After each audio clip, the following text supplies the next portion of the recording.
ನರೇಂದ್ರ ಮೋದಿ ಮೂರನೇ ಬಾರಿಗೆ ಪ್ರಧಾನಿಯಾಗಿ ಇವತ್ತು ಪ್ರಮಾಣ ವಚನ ಸ್ವೀಕಾರ ಮಾಡ್ತಾ ಇರುವಂತಹ ಹಿನ್ನೆಲೆ ಕಲಬುರಗಿಯಲ್ಲಿ ಹಿಂದೂ ಕಾರ್ಯಕರ್ತರಿಂದ ಸಂಭ್ರಮಾಚರಣೆ. ಹಿಂದೂ ಜಾಗೃತಿ ಸೇನೆಯ 40ಕ್ಕೂ ಅಧಿಕ ಕಾರ್ಯಕರ್ತರಿಂದ ಸಂಭ್ರಮಾಚರಣೆ. ಕಲಬುರಗಿ ನಗರದ ಸರ್ದಾರ್ ವಲ್ಲಭಭಾಯಿ ಪಟೇಲ್ ವೃತ್ತದಲ್ಲಿ ಸಂಭ್ರಮ. ನರೇಂದ್ರ ಮೋದಿ ಅವರ ಭಾವಚಿತ್ರಕ್ಕೆ ಕ್ಷೀರಾಭಿಷೇಕ. ಪಟಾಕಿ ಸಿಡಿಸಿ ಪರಸ್ಪರ ಸಿಹಿ ತಿನ್ನಿಸಿ ಕೇಸರಿ ಬಣ್ಣ ಹಾರಿಸಿ ಸಂಭ್ರಮಾಚರಣೆ. ಜೈ ಭಾರತ್ ಮಾತಾ, ಜೈ ಶ್ರೀರಾಮ್, ಜೈ ನರೇಂದ್ರ ಮೋದಿ ಘೋಷಣೆಯನ್ನ ಮೊಳಗಿಸಿದ್ದಾರೆ ಕಾರ್ಯಕರ್ತರು. ನರೇಂದ್ರ ಮೋದಿಗೆ ಪಟ್ಟಾಭಿಷೇಕ ನಿಮಿತ್ತ ಹಿಂದೂ ಜಾಗೃತಿ ಕಾರ್ಯಕರ್ತರಿಂದ ಸಂಭ್ರಮಾಚರಣೆ.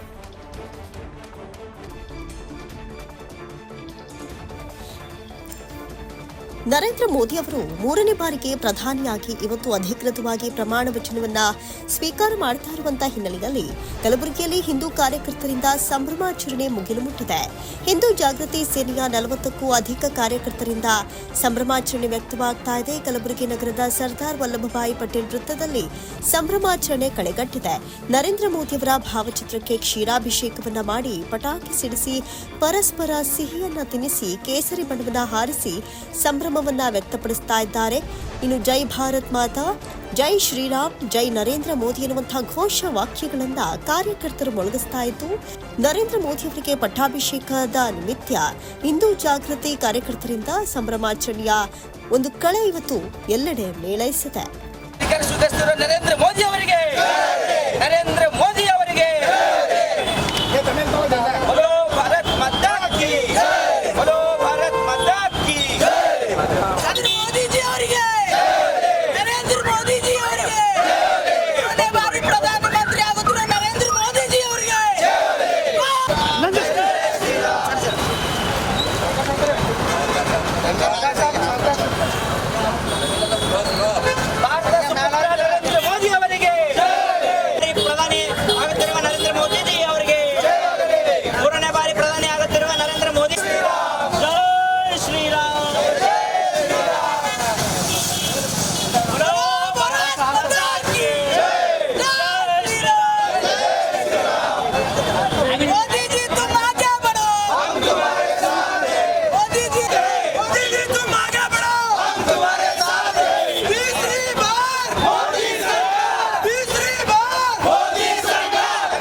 ಇಡೀ ಭಾರತ ದೇಶ ಅಲ್ಲ, ಇಡೀ ನಮ್ಮ ವಿಶ್ವ ಸಂತೋಷ ಪಡುವಂತೆ ಇವತ್ತಿನ ದಿವಸ ಸುದಿನ. ಯಾಕಪ್ಪ ಅಂದರೆ ಇವತ್ತಿನ ದಿವಸ ಎಷ್ಟೇ ಸರ್ಕಾರಗಳು ಎಷ್ಟೇ ನರೇಂದ್ರ ಮೋದಿಯವರ ಮೇಲೆ ಅವರನ್ನು ಬೆಳೆಸಬೇಕು ಎಷ್ಟೋ ಪ್ರಯತ್ನ ಪಟ್ಟರು, ಆದರೂ ದಿವಸ ಇವತ್ತು ನರೇಂದ್ರ ಮೋದಿಯವರು ಮತ್ತೆ ಮೂರನೇ ಬಾರಿಯಾಗಿ NDA ಸರ್ಕಾರ ನೇತೃತ್ವದಲ್ಲಿ ಮತ್ತೆ ಪ್ರಧಾನಿಯಾಗಿ ಆಯ್ಕೆಯಾಗಿದ್ದಾರೆ. ಅದೇ ರೀತಿಯಾಗಿ ಇವತ್ತಿನ ದಿವಸ ಸಾಯಂಕಾಲ ಪ್ರಮಾಣ ವಚನ ಕೂಡ ಸ್ವೀಕರಿಸ್ತಾ ಇದ್ದಾರೆ.